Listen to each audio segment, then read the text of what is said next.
ये आकाशवाणी रायपुर है। छत्तीसगढ़ी समाचार बुलेटिन के संग स्मिता शर्मा के जय जोहार। केंद्र सरकार हा कहे है कि नागरिकता संशोधन कानून के खिलाफ होवत प्रदर्शन और आंदोलन कोनो कोनो असामाजिक तत्व और राजनीतिक दल मन डहार ले अपन स्वार्थ पूर्ति बर चलाए जावत है। सरकार हा समाज के सब्बो नागरिक मन ले अपील करिन है कि ओमन हा देश के सामाजिक ताना बाना ला तोड़े के ये प्रयास ला सफल झन होन देवय। नागरिकता संशोधन कानून ला लागू करे जाए के समर्थन में आज राजधानी रायपुर में एकठन विशाल रैली निकाले गिस और सभा के आयोजन करे गिस, जेमा सब्बो धर्म, जाति और संप्रदाय के लोगन बड़े संख्या में शामिल होइन। राजधानी के बूढ़ापारा के धरना स्थल में राखे गे सभा में बोलत वक्ता मन हा लोगन ले कोनो भी तरीका के भ्रम में नहीं आए के अपील करत किहिन कि ये कानून हा देश हित में जरूरी है। उपराष्ट्रपति एम वेंकैया नायडू हा छत्तीसगढ़ के 2 दिन के दौरा में आज रायपुर पहुंचिन। ओमन हा काली राजधानी रायपुर में राखे गे भारतीय आर्थिक संघ के वार्षिक सम्मेलन के उद्घाटन सत्र में मुख्य अतिथि के रूप में शामिल होही। ये मौका में छत्तीसगढ़ के राज्यपाल अनुसुईया उइके, मुख्यमंत्री भूपेश बघेल, अंतर्राष्ट्रीय आर्थिक संघ के अध्यक्ष प्रोफेसर कौशिक बसु, प्रोफेसर महेंद्र देव, डॉक्टर जी विश्वनाथन और पंडित रविशंकर शुक्ल विश्वविद्यालय के कुलपति प्रोफेसर केसरी लाल वर्मा मौजूद रहीं।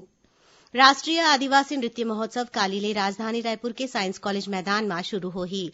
ये राष्ट्रीय महोत्सव की शुरुआत सांसद राहुल गांधी और कार्यक्रम की अध्यक्षता मुख्यमंत्री भूपेश बघेल करही। शुभारंभ के मौका में लद्दाख, सिक्किम, अरुणाचल प्रदेश, बेलारूस और छत्तीसगढ़ के कलाकार मन डहार ले रंगारंग प्रस्तुति दे जाही। कार्यक्रम में राज्यसभा में नेता प्रतिपक्ष गुलाम नबी आजाद, उपनेता आनंद शर्मा, राज्यसभा सांसद अहमद पटेल और मोतीलाल वोरा के संग प्रियंका गांधी जैसन कतकोन विशिष्ट अतिथि मन शामिल होही।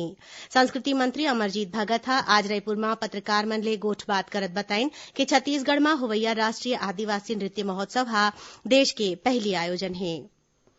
केंद्रीय मंत्री डॉक्टर हर्षवर्धन हा कहिन है कि सरकार हा देश भर के आकांक्षी जिला में 75 ठन अस्पताल ला मेडिकल कॉलेज में बदलही। ओमन हा ये बात ला काली अखिल भारतीय आयुर्विज्ञान संस्थान भुवनेश्वर में पूर्व प्रधानमंत्री अटल बिहारी वाजपेयी के प्रतिमा के अनावरण करे के मौका में कहिन। नगरीय निकाय चुनाव के नतीजा आए के बाद कांग्रेस हा पर्यवेक्षक मन के सूची जारी कर दे हवय। नगर निगम रायपुर बर बैजनाथ चंद्राकर और बिलासपुर बर रविन्द्र चौबे ला पर्यवेक्षक बनाए गे हवय। उहे नगर निगम चिरमिरी बर मोतीलाल देवांगन, अंबिकापुर बर खेलसाय सिंह, रायगढ़ बर सत्यनारायण शर्मा, कोरबा बर सुभाष धुप्पड़ और नगर निगम जगदलपुर बर कवासी लखमा पर्यवेक्षक होही। ऐसने नगर निगम धमतरी बर अग्नि चंद्राकर, दुर्ग बर धनेन्द्र साहू और राजनांदगांव नगर निगम के मोहम्मद अकबर ला पर्यवेक्षक के जिम्मेदारी सौंपे हवय। छत्तीसगढ़ के 2 झन्नोनी मन ला अवैया बछर जनवरी में भारतीय बाल कल्याण परिषद डहार ले राष्ट्रीय वीरता पुरस्कार ले सम्मानित करे जाही। दोनों झन्नोनी मन ला ये पुरस्कार दे जाए बर छत्तीसगढ़ राज्य बाल कल्याण परिषद हा अनुशंसा करे रहीस। धमतरी जिला के ग्राम कानी डबरी के भामेश्वरी निर्मलकर हा 12 बछर के उम्र में बहादुरी दिखावत अपन गांव के 2 झन्नोनी मन ला तालाब में डूबेले बचाए रहीस। उहे सरगुजा जिला के ग्राम मोहनपुर के 7 बछर के कांति सिंह हा अपन 3 बछर के बहिनी ला जंगली हाथी मन के हमला ले बचाए रहीस। गणतंत्र दिवस 26 जनवरी के नई दिल्ली के राजपथ में एक घाव फिर छत्तीसगढ़ के कला और संस्कृति के रंग बिखरही। एक बर राज्य के झांकी ला रक्षा मंत्रालय के विशेषज्ञ समिति हा मंजूरी दे दे हवय। छत्तीसगढ़ के पारंपरिक शिल्प और आभूषण के विषय वस्तु में आधारित झांकी ला 5 राउंड के कठिन चयन प्रक्रिया के बाद अंतिम स्वीकृति मिले है। मुख्यमंत्री भूपेश बघेल हा एमा खुशी जाहिर करत राज्य के जनता ला बधाई दीन है। बीजापुर जिला में सुरक्षा बल की टीम हा आज 2 झन स्थायी वारंटी माओवादी मन ला गिरफ्तार करे हैं। मिले जानकारी के अनुसार जिला के बासागुड़ा थाना क्षेत्र ले जिला पुलिस बल और कोबरा बटालियन के संयुक्त टीम हा तलाशी अभियान बर निकले रहिस। यही दौरान गोटटुम निड्रा के जंगल ले 2 झन माओवादी मन ला गिरफ्तार करे गिस। एमन भूमकाल मिलिशिया के सदस्य हवय और इनखर मन ऊपर अलग अलग थाना क्षेत्र में कतकोन आपराधिक मामला दर्ज है।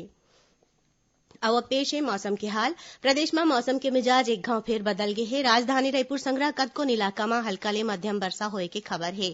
उहे प्रदेश में ज्यादातर हिस्सा में बादल छाए हैं।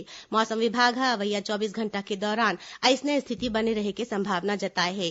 रायपुर के मौसम विज्ञान केंद्र के मौसम विज्ञानी आर के वैश्य हा बताइन कि अरब सागर ले नमी आए के सेती पूरा छत्तीसगढ़ में बादल छाए है। कई जगह में हल्का ले मध्यम वर्षा हो सकत है। ओमन बताइन कि अवैया 24 घंटा के दौरान ऐसने स्थिति बने रहे के संभावना है।